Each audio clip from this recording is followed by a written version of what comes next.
Mic घ्या जवळ.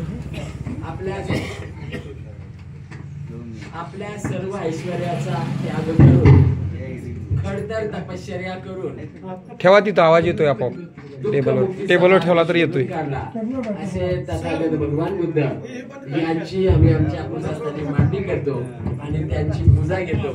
ज्यांना येत असेल त्यांनी बरोबर म्हणा. त्याला आवाज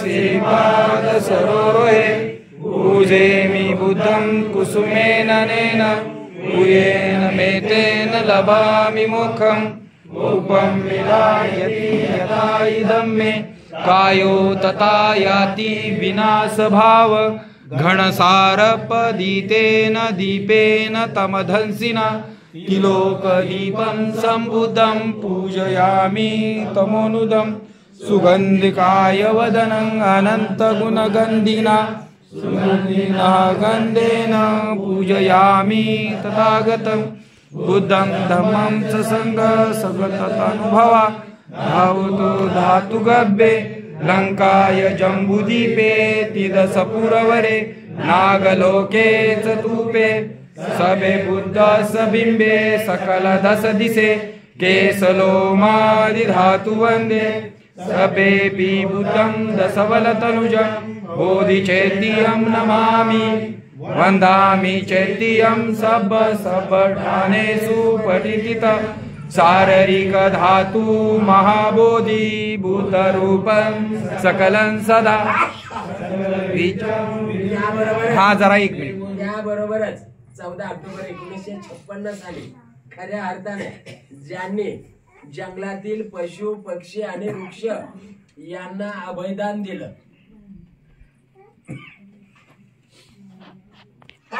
त्याबरोबरच तमाम माता भगिनींना समतेचा अधिकार बहाल केला असे राष्ट्रघटनेचे शिल्पकार बोधिसत्व डॉक्टर बाबासाहेब आंबेडकर यांची सुद्धा आम्ही आमच्या पूजास्थानी मांडणी करतो आणि त्यांची स्तुती आणि स्तवन घेतो.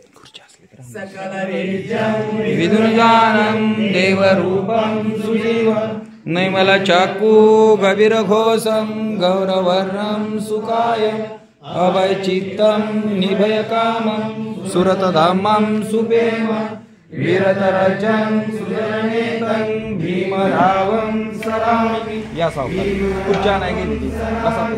भीमरावं सरामि दिव्य प्रबलं साधुवर्गान्तु आद्य कुलभूषतु भीमराजा सकल विद्यापति ज्ञान सतसंगति शास्त्र शासनमति बुद्धि तेजा पंकजा नरवरा रक्त सुजन उद्धारा भगवंता मुचा खरा भक्त काजा चौदार संगरी शस्त्र धरिता करी कांपला अरिपुरी रौद्र रूपा मुक्तिपथ कोणता जीर्ण स्मृती जाळीता उजाळीला अगतिका मार्ग साजा राष्ट्र घटना भारती महामानव बोलती सार्थ संज्ञा शरण बुद्धासमी शरण धम्मासमी शरण संघासमी भीम राजा.